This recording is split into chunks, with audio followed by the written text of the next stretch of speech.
Exclusive. Chilling reason Epstein wanted to wipe out Andrew and Sarah Ferguson relationship in 2011. Convicted sex offender Jeffrey Epstein was provided with a reputational management plan to rehabilitate his image, and he was advised to cut all ties with Andrew and Sarah Ferguson. Andrew and Sarah Ferguson might wish they could wipe their ties to Epstein from the public imagination, but it turns out the desire went both ways.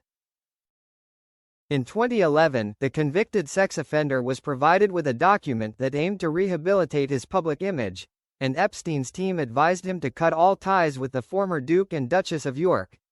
The document emerged with the recent release of thousands of files from the late financier's estate, and saw the billionaire advised by PR experts on how to rebuild his brand after his 2008 guilty plea for child sex trafficking offenses. The advisors from Osborne Partners LLP told Epstein he needed to bring renewed focus to his philanthropic work, and clean up the search results on Google under his name, as well as cutting the disastrous ties to Andrew and Fergie.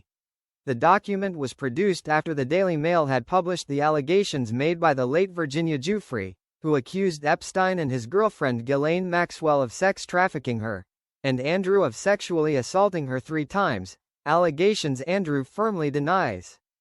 Since it is an unambiguous objective of the Daily Mail and Mail on Sunday to take down Prince Andrew, the document says, "It is disastrous for you to be seen in any way to facilitate his lifestyle, or to help with his well-documented issues. Their sole interest in you and Ghislaine is as a means to attack Prince Andrew and Sarah Ferguson. You need to studiously avoid any involvement whatsoever with the couple, which will lessen the interest and we can establish a constructive relationship on your behalf with them.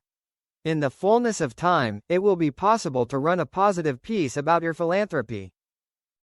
The document also advised that over a period of a year and a half, an attempt to clean up search results about the sex offender should take place, the advisors saying this should initially take place slowly before it intensifies over time, so that it should not appear to be calculated.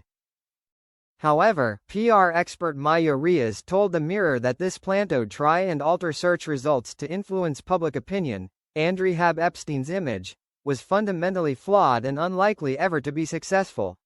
Discussing the reputational management document, the expert explained, "What stood out immediately is how heavily it leans on a classic crisis containment tactic such as controlling the narrative through search dominance. In theory, this approach can be effective, but only when the core issue is reputational noise, not reputational harm. Once someone has a criminal conviction, especially for such serious offenses, attempting to counterbalance it by pushing out positive or neutral content becomes almost impossible.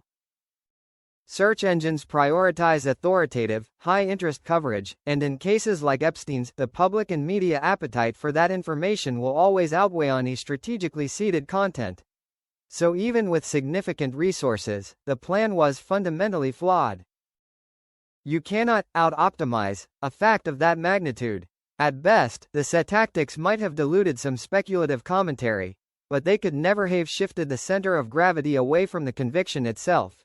In regard to the advice Epstein received to cut public ties with Sarah and Andrew, Maya said, "The advice to distance himself from Andrew and Sarah Ferguson is also very telling.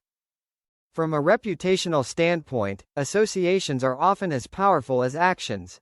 For people like Epstein and Maxwell, who operated quietly behind the scenes yet relied on influence to maintain access, proximity to high-profile figures can be a double-edged sword.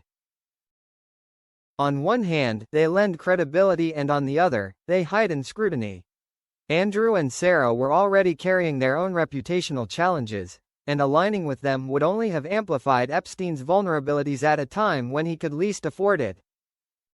His team would have recognized that any additional exposure, especially alongside individuals attracting media attention, would worsen his situation.